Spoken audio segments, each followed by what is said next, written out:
Whenever I think about this topic, I think about this story from whenever I was in high school or maybe right outside of high school. If I had to guess, I was around 17 or 18.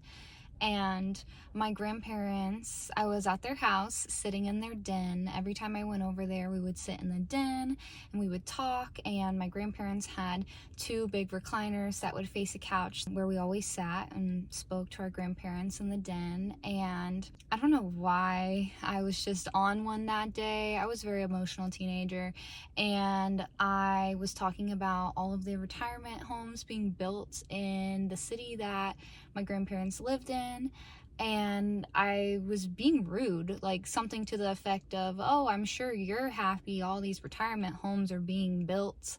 And my sister looked at me like, what the heck is wrong with you, essentially. And I remember this day vividly because my grandparents sat there and stared at me.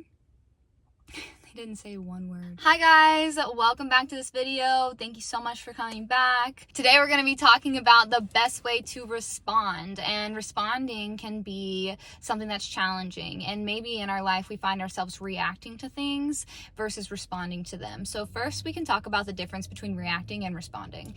And I'm not a doctor, I probably should have looked this up before I clicked the record video, but I am a yoga teacher. So whenever you're in a state of fight or flight, there is a part of your brain, I believe it's the hippocampus, that's the part where I'm saying I'm not a doctor, but there's basically a part of your brain, it's the reasoning part of your brain.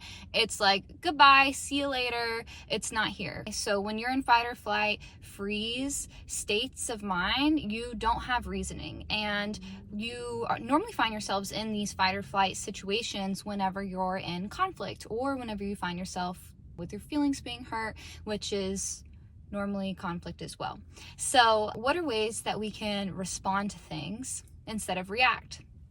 So throughout life, we might find ourselves in different situations with different conflicts, and I'm just going to bring up some examples. So thinking of some different examples, we could talk about being cheated on, friends not showing up for us, having, hard environments and things like that. And I think that a lot of people, or I guess a trend going around online right now is like, don't seek revenge because blah, blah, blah, blah, blah. Don't seek revenge because, this. But at the end of the day, when we think about karma, if we know the true meaning of karma, then we know that karma has an individual response or effect for each individual action. So if my partner cheats on me and then I decide to go back and cheat on my partner, that's not karma, that's revenge. And my partner has karma for cheating on me, and now I also have karma for going and cheating on my partner.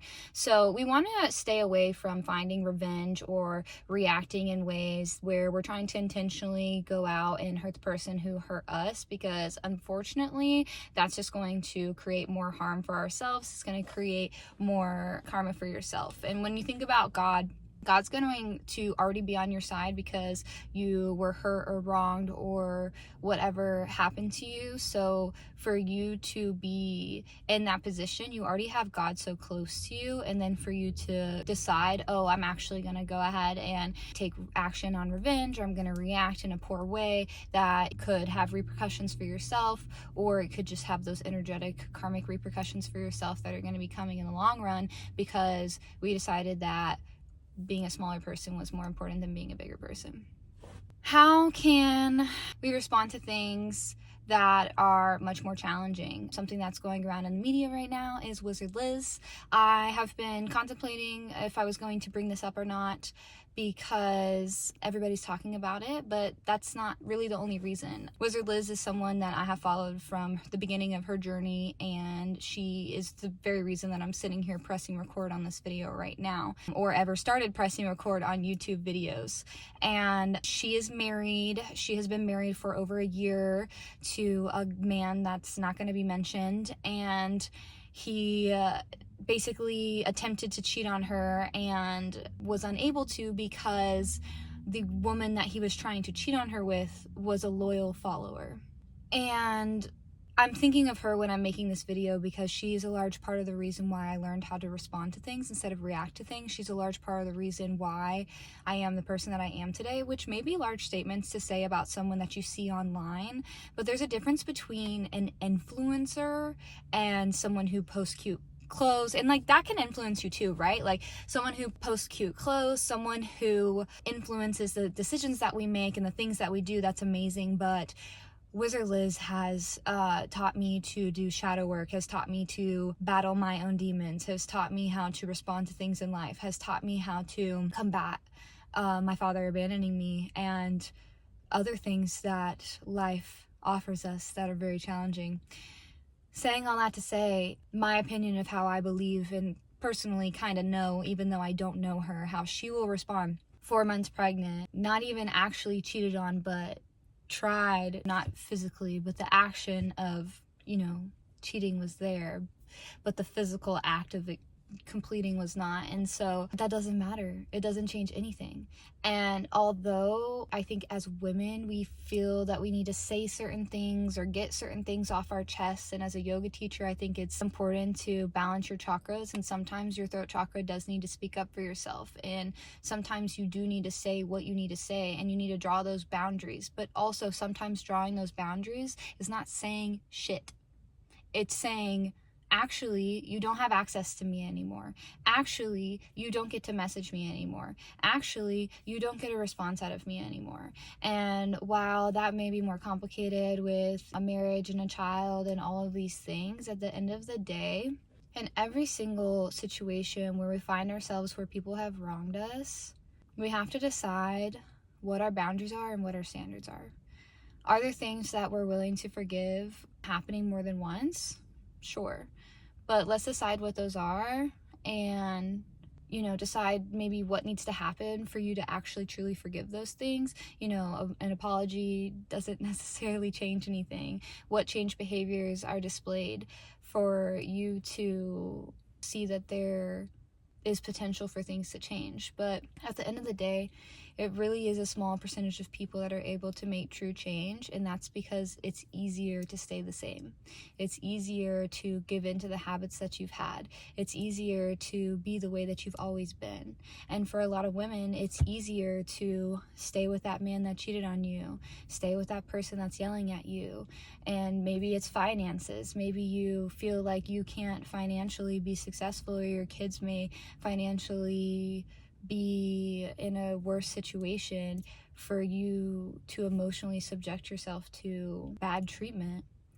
And I think at the end of the day, you have to ask yourself, well, one, what would the highest version of me do? Would the highest version of me take this treatment? Would the highest version of me take this type of conflict, or the way that someone's talking to me? And that goes for every relationship. That can be your romantic relationship, your work relationship, your relationship with your parents, your friends, your siblings. Like, are you okay with the way that things are happening? And if you are not, how would the highest version of you react and respond to that? And I'm not saying that everybody needs to be ghosted and everybody needs to be blocked, delete, but there is some treatment where they know what they're doing is not right, and removing yourself is the only option.